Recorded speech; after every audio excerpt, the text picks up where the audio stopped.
Hi, everyone. Judge Andrew Napolitano here for Judging Freedom. Today is Monday, August 5th, 2024. Scott Ritter will be with us in just a moment on some very interesting subject matters. What is the evil that Benjamin Netanyahu has wrought to Israel domestically and to Israel in foreign policy?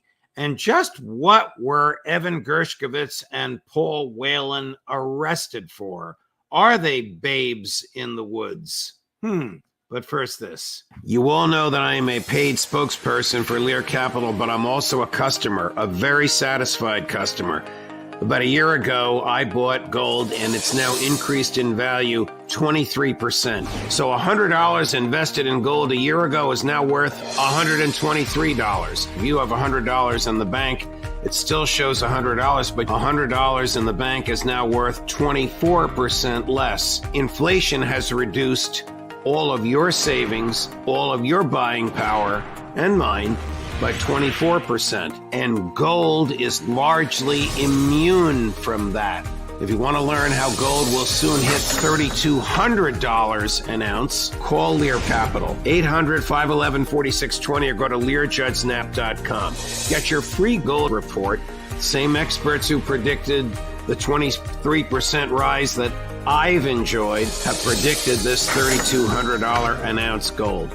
Learn about how to transfer this to an IRA. Protect your savings. 800-511-4620, LearJudgeSnap.com. Tell them the judge sent you. Scott Ritter, my dear friend, welcome here. I have a lot of questions for you about the latest involving Israel. But before we get there, since you and I spoke last, there was this prisoner exchange that involved several countries. The better known of the two Americans that were released, one of your fellow Marines, Paul Whelan, and a journalist for the Wall Street Journal named Evan Gershkovich. The Americans, of course, claiming that these people were just snatched off the street as bait and that they did nothing wrong. Let's start with Evan Gershkovich. What do the Russians say he did? What was their publicly stated basis for arresting and prosecuting him, and what was he convicted of? He was convicted of espionage. Plain and short, he received classified information about the Russian defense industry, Russian military production, that was of great interest to the United States intelligence community at the time. I mean, we have to keep that in mind. And he had conspired with an employee of a defense industry enterprise in the Russian city of Ekaterinburg, located basically east of the Ural Mountains, right on the threshold of where Europe and Asia meet. He traveled to Ekaterinburg after communicating his desire to receive very specific information from this individual. And he met with this individual in a restaurant where that individual provided him with an envelope that was filled with classified documents pertaining to sensitive Russian military industry secrets. And he was caught red-handed. The Russians held a trial in secret. They didn't present the evidence of, in a public fashion, but they claimed to have, the evidence of the communications. They have the conversation that Evan had with this individual in the restaurant. They have photographed this, videotaped this, and it shows clearly this individual handing the envelope over to Evan. It's incontrovertible what he did. It's a crime in Russia, and he was found guilty of espionage. The question now is, was Evan simply a overzealous reporter who crossed the red line, but maybe believed he was committing journalism, or was he something more nefarious, an employee of the CIA? The CIA is on record talking to Congress about using journalists as a cover to gain access to areas where their diplomatic covered people can't. And that is the definition of Russia today. You can't send somebody who's operating under diplomatic cover in the United States Embassy, who has diplomatic immunity, to Ekaterinburg to carry out this kind of action. This is what you would send a non-official cover person to do. And the CIA has admitted it uses journalists as as knocks. And the Russians believe, and I happen to agree with the Russians in this, that Evan Gershkovich was a knock working for the CIA. Well, what is a knock, Scott? Non-official cover, basically. Let's say right now in Moscow, the CIA has a station. They have a station chief. That station chief is there undercover, along with all the other CIA officers that are there. Their cover is as a diplomat, so they might be there as the first, first counselor, first secretary, third secretary, agricultural advisor, economic advisor. Some operate under military cover. I'm not giving away secrets here. It's been published before. The CIA has acknowledged this in many Right. of the records that they've released. But these people, if they get rolled up, if they get caught by the Russians, they operate under diplomatic cover. So they're protected. They get rolled up. The Russians take him in, photograph him, then they release him, and they're made persona non grata. They're kicked out of the country, never to return. A non-official cover is somebody who travels, who's an employee of the CIA, but not under a diplomatic passport. They travel as a businessman or as a journalist or something else, and they aren't protected. If they get rolled up, they have no protections. They're going to jail forever. And as CIA assets, they keep their mouths shut. There's a famous case where CIA knocks were rolled up in Cuba and spent a lot of years in jail. The United States didn't acknowledge them until after they were released. And then there was a ceremony where they were appropriately, rewarded and commended. But I think Evan was a knock. The level of secrecy, the level of materials that he had, if the same level of secrecy and type of materials had been in the hands of an American without a security clearance, would that in the US, would that person have been arrested? Absolutely. You can't. Classified information is classified information. If I worked for Lockheed Martin and I grabbed an envelope of classified information about, aircraft production, et cetera, and I removed it from, a secure storage area and brought it home, and traveled around with an envelope here, there, and everywhere, and I was caught, I'd be arrested and thrown in jail. And if I tried to sell that to the Russians or give it to the Russians or Chinese or anybody else, I'd be arrested and accused of committing espionage. So, this is not a complicated question.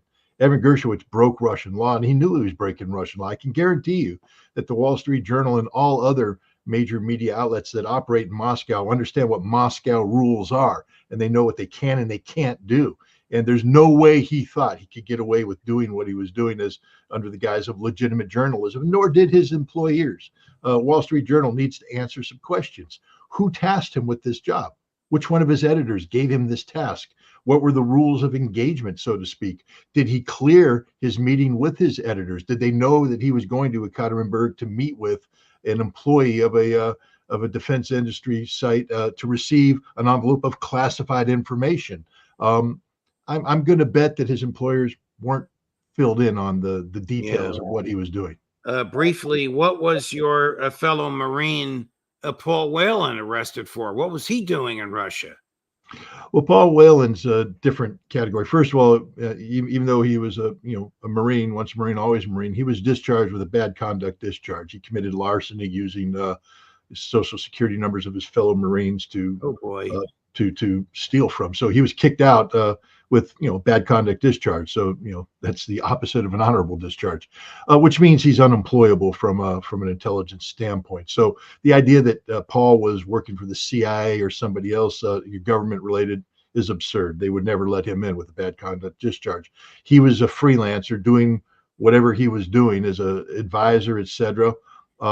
He met with a Russian citizen who provided him with a USB stick that contained classified information about Russian FSB, the equivalent of the FBI. So again, it's the equivalent of a Russian coming here and meeting with somebody affiliated with the FBI who gave him a USB data stick that contained classified files about FBI operations and FBI personnel. If caught, you're arrested and you will go to jail for espionage. And Paul Whelan was caught with this. He claims that he was just doing research on his own, but you don't do research based on classified files received from somebody. Either he's the dumbest man alive, and again, his bad conduct discharge shows that he maybe doesn't possess the best judgment, or he just thought that he was capable of playing a game that he wasn't trained or qualified to play. But either way, he received classified information. The Russians have actually released some of the videotape showing him receiving the stick and showing him arrested by the FSB afterwards. Wow. Switching gears over to Israel, is torture in Israel and reprehensible behavior by Israeli officials now so commonplace that it seeks to shock? I believe so. I think we've gotten to the point where it's gone beyond perverted parody.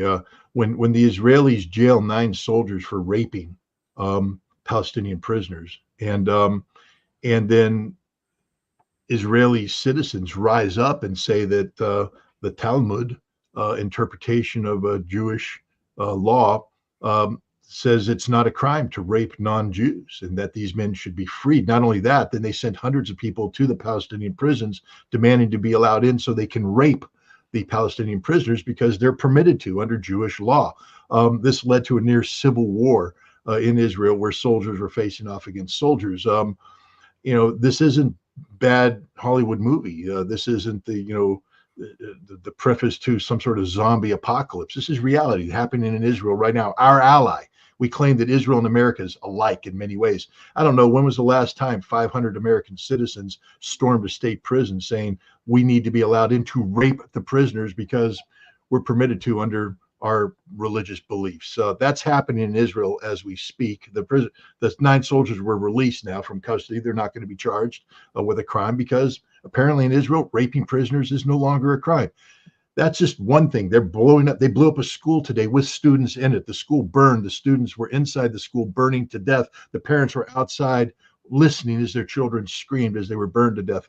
That happens on a daily basis. What Israel has become literally the worst incarnation of what we could imagine Nazi Germany was like back in the day. I mean, and some people even say that even the Nazis weren't this bad. I don't go quite that way. I think killing millions of people in horrific fashion is as bad as it gets. But I think Israel's approximating the scope and scale of that behavior.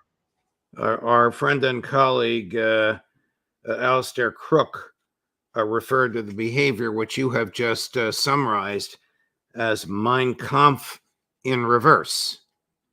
This belief that non-Jews can be raped just because they're not Jewish.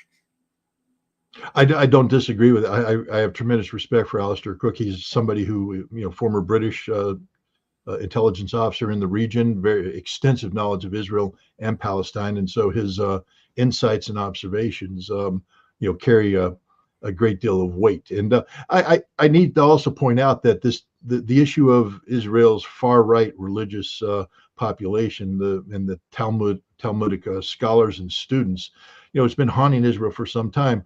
Yitzhak Rabin's assassin, the man who pulled the trigger on Yitzhak Rabin back in November of 1995, I believe, he claims that he was ordered to do this by a Talmudic Jewish rabbi who said that Yitzhak Rabin had violated Israeli law, was now an enemy of the Israeli people, and therefore had to be killed, that it was his religious duty to do this. This is the kind of perverted thinking that's widespread in Israel. That many of the battalions that operate in Gaza are reserve battalions drawn from Talmudic universities or camps, and these students believe that they have every right to murder, to rape, to pillage, to do whatever they want against non-Jews, and there's no crime, and they celebrate these crimes. So, Alistair Cook's onto something.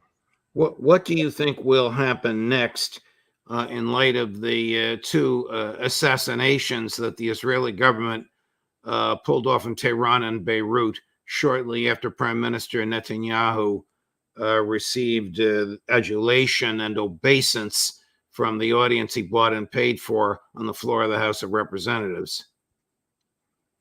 There's some question as to whether or not Netanyahu gave the United States a heads up that he was going to do this. And I think that the answer is he did give the United States heads up. I know the United States denies this, but something of this scope and scale couldn't have been carried out without the United States at least knowing that it was happening so that we could, be prepared to respond.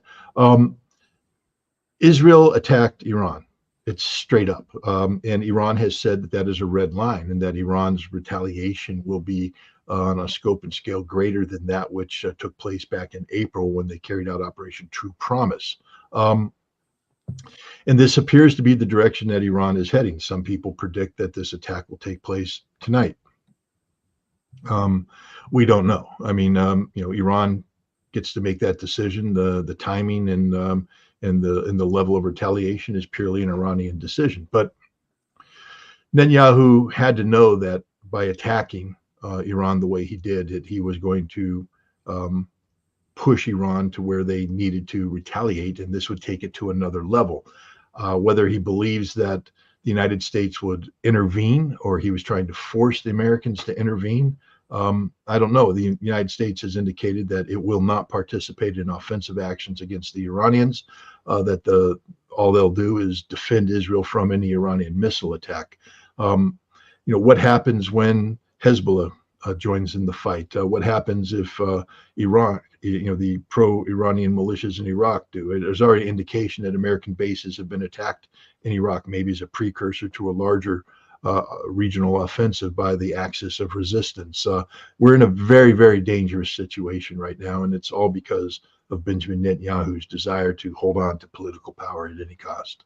What do you think will happen in the next several weeks because of the evil that Netanyahu has wrought?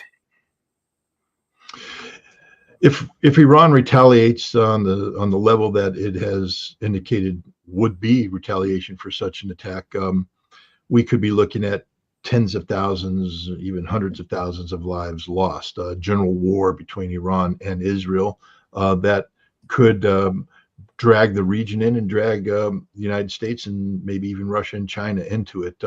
Israel has indicated that if Iran strikes civilian targets, that it will hit Iran's nuclear infrastructure. And Iran, of course, would respond by hitting Israel's nuclear infrastructure, and the escalation would go from there. So we're looking at, the real possibility that densely populated urban areas, both in Israel, Iran, and elsewhere, Beirut, could be hit with very lethal conventional weapons. Again, on a scope and scale that we haven't seen. I mean, Ukraine doesn't the war in Ukraine definitely isn't done in this fashion. If you go to Kiev, the capital, people are partying, they're walking, they're shopping. You hardly know that there's a war. That won't be the case if there's a general conflict between Israel and Iran. Tehran, Isfahan, these cities will be hit. Tel Aviv, Haifa, these cities will be hit. And civilian targets will be hit. Civilians will pay a very heavy price. Here's Hassan Nasrallah 2 days ago. Tell me what you think. Cut number 3. The enemy and those behind the enemy must wait for our inevitable reaction. God willing, there is no discussion or controversy about this. Does he mean what he says? I believe he does, but again, he was very, non-descriptive in what he said, meaning that it's open to interpretation. Would he participate in a general retaliation with Iran, or would he hold off and strike at a time and place of his choosing? We have yet to see. Nasrallah has been a master of escalation management and not one to jump off the deep end precipitously, but I do think that he will take guidance from Iran's actions. Now, we know that former Defense Minister of Russia, Sergei Shoigu, has flown to Tehran. There seems to be a stream of Russian military aircraft flying to Iran, presumably delivering high-tech military equipment, maybe air defense systems, maybe surface-to-surface missile systems. We don't know. Could the Russians be asking the Iranians to delay, to tone things down, or are the Russians saying, we're here with you? We do know that Sergei Lavrov said about Israel's actions that Israel can't expect Russia to sit on the sidelines forever. Meaning is that unusual? Is that unusual that Lavrov would say that, and that Shoigu would personally go to Tehran? Does that indicate to you a level of interest in the outcome of this dispute on the part of the Kremlin? Absolutely. Well, first of all, we know that Russia and Iran have signed a defense agreement. The details of which haven't been made public, but Russia and Iran are operating on a different level altogether today than they were this time last year, this time 6 months ago, this time 3 months ago. They are strategically connected. Russia and Iran have signed a deal that connects St. Petersburg with the southern Iranian ports of Chabahar and Bandar Abbas, providing connectivity that can't be blocked by the United States. They're linked in terms of industrial cooperation, geopolitical cooperation, and Russia has indicated that it is a strategic ally of Iran. So I think Israel and the United States have to proceed with caution, because this could very well turn into a conflict that has Russia jumping in on the side of Iran, and that potentially puts Russia not only at odds with Israel. And there's Sergei Lavrov's statement, we're not going to sit on the sidelines forever. Right. I think Russia's already made decisions. They're off the sidelines, they're off the bench, they're on the field. Now the question is, what game does Israel want to play? Does Iran have nuclear weapons, Scott? I believe they do not. I believe they have the ability to enrich uranium of sufficient enrichment that could be used in a nuclear device. Then is it going to be a uranium weapon, a plutonium weapon? If it's a uranium weapon, then they've got to convert it into metal. They could make a simple gun design that's not that complex, but an implosion device requires work on high explosives that the Iranians haven't, to my best of my knowledge, completed yet. It's also something that the Iranians said that they weren't going to do. I'm more worried, to be honest, about a Pakistani weapon than I am about an Iranian weapon. If I were what is your worry about a Pakistani weapon, that the Pakistanis would deliver a nuclear weapon at a target that Iran picked? I think if Israel uses nuclear weapons, which is something that, if there's a general war between Israel and Iran, it's very likely that Israel would use some sort of nuclear device. It would be necessary to, for instance, penetrate into the Firdos nuclear facility, which is underground. It can't be penetrated by any conventional weapons. Israel would have to use a nuclear penetrator to get to it. If Israel used a nuclear weapon against Iran, it's inevitable that an Islamic weapon will hit Israel. It's inevitable. I'm just trying to be as clear as I can be about this. It's inevitable that an Islamic weapon will hit Israel and probably destroy Israel. And the Pakistanis have made it clear that that weapon probably will have made in Pakistan on it. Whether the Pakistanis deliver it themselves or give it to Iran to deliver, that's a question for the future to decide. But Israel needs to know that there is no free pass. They don't get to use a nuclear weapon and nothing happens. Eventually, if Israel uses a nuclear weapon, Israel will be destroyed by nuclear weapons.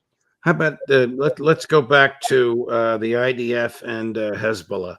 The Wall Street Journal this morning, a cheerleader for Benjamin Netanyahu and a cheerleader for the destruction and genocide in Gaza, has a long piece reporting that the IDF is exhausted. They want to go back home. Their businesses are suffering. Their families are suffering. They're begging their leaders to beg Netanyahu's government not to pick a fight with the Hezbollah. Can the IDF alone defeat or diminish Hezbollah? Well, diminish is a question. I think the IDF has the ability, if it engages in a full-scale war of attrition against Hezbollah, to inflict damage on Hezbollah. But I don't believe the IDF will win this war. I believe that Hezbollah will win the war of attrition, and it will be a strategic defeat for Israel. Israel prepared for such a conflict.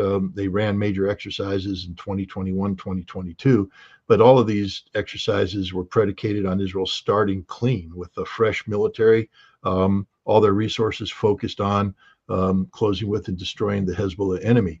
Israel is now entering this exhausted by over nearly 9 months of war. in Gaza that has diminished it, depleted it. The troops are physically and morally exhausted, psychologically worn out. Their tanks no longer work. They don't have spare parts for their tanks. They're running out of ammunition. Their leadership is frayed. The morale of the men is low, and now you expect them to be thrown into battle against a highly trained fanatical force like Hezbollah that is ready for this fight, has been preparing for this fight for over a decade, and will take this fight to Israel. Israel thinks that this fight's going to be fought in southern Lebanon as they seek to push the Hezbollah back to the Litani River. This fight will be fought in Galilee as Hezbollah comes in with tens of thousands of highly trained troops who are prepared to take the fight to Israeli towns, Israeli villages. Israel can't win this fight. They will lose this fight. Has the United States ordered the deployment of 5,000 Marines to the Middle East? Yeah, but 4,000 or 5,000, yes.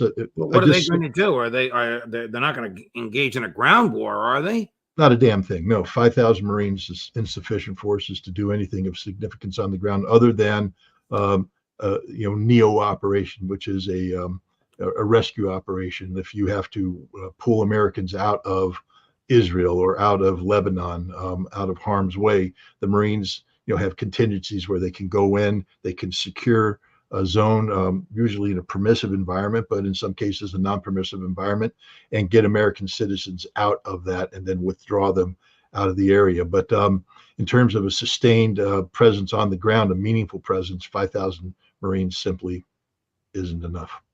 Here's Prime Minister Netanyahu, in my view, at his worst when he was speaking before Congress, even attacking, if you will, the First Amendment. I'd like you to watch this and listen to it. Maybe you've seen it before. And then I'm going to ask you, he's a maniac. What is his real goal in all of this? But first, the clip. For all we know, Iran is funding the anti-Israel protests that are going on right now outside this building. Not that many, but they're there, and throughout the city. Well, I have a message for these protesters. When the tyrants of Tehran, who hang gays from cranes and murder women for not covering their hair, are praising, promoting, and funding you, you have officially become Iran's useful idiots. Three of those demonstrators are regular contributors to this show: Max Blumenthal, Aaron Mate, and Colonel Lawrence Wilkerson. I asked them, were you guys funded by Iran? There were 50 to 100,000 of you. Was there the slightest whiff of Iranian money funding you to go there? No, no, and no. Yeah, no. Look, you don't have to agree. I happen to agree with, I'm good friends with Max and Aaron, and I know Colonel Wilkerson, and I agree with what they're demonstrating in support of. But you don't have to agree with them. If you're a representative of the United States of America, as all those people who are in the Congress applauding Benjamin Netanyahu, a foreigner, by the way, who was attacking Americans for carrying out their First Amendment rights of freedom of speech and freedom of assembly. If you're a member of Congress, your duty is to uphold and defend the Constitution against all enemies, foreign and domestic. And I would say that Benjamin Netanyahu, standing in the People's House, addressing Congress, condemning those Americans who are doing their duty as they saw fit, protected under the First Amendment, that he is the literal definition of an enemy of the United States of America, and yet they applauded him. It's disgusting behavior on the part of the United States Congress. Freedom of speech isn't about supporting the speech that you agree with. It's about supporting all speech, whether you agree with it or not, especially if you don't agree with it, because that's when it needs to be defended, because there's a temptation to say, shut it down, close them out, shut them up. No, you never shut them up. If you don't like what someone's saying, come up with better ideas, say it better, debate them, but don't shut them down. Benjamin Netanyahu is an enemy of America, but even more so, every single one of those congressional representatives and senators who applauded that, they're enemies of America as well. They're not representing the American people. They're not preserving, protecting, and defending the Constitution. One Republican, Thomas Massey, didn't show. 100 Democrats didn't show, even though many of them have voted to give Netanyahu whatever he wants. Where do you see this going? Could this war involve Russia and China in a physical way, with troops, with planes, with ships? I don't believe so. I mean, there's always that possibility. You never know where something's going to go once it starts. The danger is that this could turn into a general war between Russia and Iran. If Russia starts providing Iran with military Well, you said a equipment, war between Russia and Iran. I'm sorry, I mean between Israel and Iran. Right. If Russia has this agreement, it can't back away, meaning it will continue to support Iran. It won't allow Iran to be strategically defeated. If the United States has a similar agreement with Israel, where it won't allow Israel to be strategically defeated, we now have the potential of Russia and the United States facing off against each other in this regional way. Now, the United States and Russia have been doing so over Syria for over closing on 10 years, and we have deconfliction methodologies established where we talk to one another, and we know how to avoid a conflict. But would we be able to do that if it involved Israel and Iran? It's just dangerous. We don't want to head in this direction where we have to ask that question. I prefer to know the answer, which is no, we're not going to allow that situation to devolve. But once you get into a general shooting war, you can't predict the outcome, and that's a very dangerous thing. I want to switch gears for just a minute before we conclude, Scott. You'll know who this is and what he's crowing about. Chris, would you run cut number 1 and cut number 2 back to back, please? Jets are in our sky, and officially today you see them, and it's good that they came and we can use them. We had hundreds of meetings and talks to strengthen the capabilities of our aviation, to strengthen the capabilities of our air defense system, of our defense forces. We often heard it is impossible as an answer, but we still made our ambition, our defensive need possible. Now this is reality, reality in our skies. F-16s are in Ukraine. What value are those F-16s to Ukraine? Propaganda value. It's important propaganda value. You see the Ukrainian president talking about it. We've seen 2 fly. Reports indicate that up to 10 may have been delivered. They seem to be configured in air-to-air mode with AMRAAM missiles, sort of longer range missiles, shorter range Sidewinder missiles, and then they have an Israeli infrared detection device pod put on there as well. So they appear to be in an air-to-air combat configuration. So if he says they've been used, it would be to patrol airspace in and around the airfields that they're at. 2 seem to fly over the city of Odessa, again, for morale purposes, to say, hey, we're here. But if they tangle with the Russians will shoot them down. And again, the F-16 needs pristine airfields. The Russians will find where these airfields are, and they will destroy them or damage them. And it's purely a propaganda ploy. I don't see. How old are the F-16s, Scott? Well, the ones that apparently that they have are Danish F-16s, and they could be approaching 4 decades, and they've been, they've gone through a life upgrade, a midlife upgrade, but their airframes are just too old right now. They can't take high stress maneuvers. You can't overload them with weapons and put them into a high G turn. The airframes, these are airplanes that these NATO countries gave up because they had passed their useful life expectancy. And, there may have been some tinkering with electronics and things of that nature, but these are not combat worthy aircraft. They wouldn't be allowed to fly in any NATO air force. And we gave them to the Ukrainians. And again, they're just there for propaganda purposes. Scott Ritter, thank you very much, my dear friend. Oh, your book that I endorsed, that you spoke about in New York City yesterday, which I regrettably was unable to attend. Tell us about it. Well, the book's called Covering Ukraine. It's basically a book that's based upon select questions and answers that come from a body of 2 years worth of interviews that I did with Anya Kay. Many of your viewers might be familiar with her. She's a Polish-born podcaster.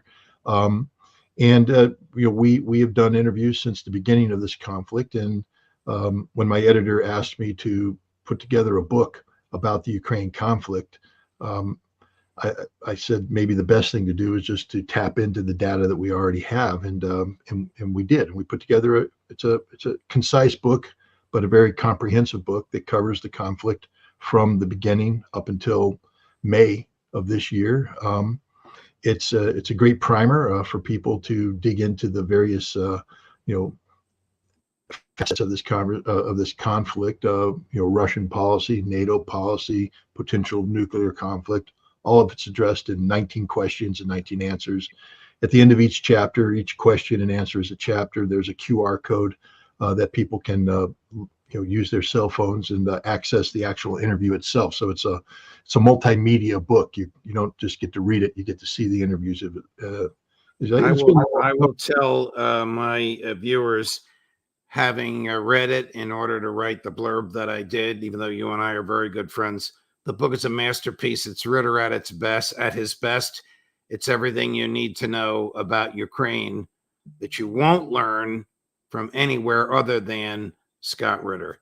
And I highly recommend its purchase and reading. You will not be disappointed. Scott, my dear friend, thank you very much. I know we went a little bit longer than I thought we would, but there's so many topics to cover, and you're so good to share your knowledge on all of them. All my best to you. Thank you. Of course. Wow, a great man and a great conversation. Coming up tomorrow, we have a full day for you. At 11 o'clock in the morning, Colonel Lawrence Wilkerson. At 2 in the afternoon, Matt Ho. At 3 in the afternoon, Colonel Karen Kwiatkowski. At 4 in the afternoon, Professor Jeffrey Sachs. Judge Napolitano for Judging Freedom.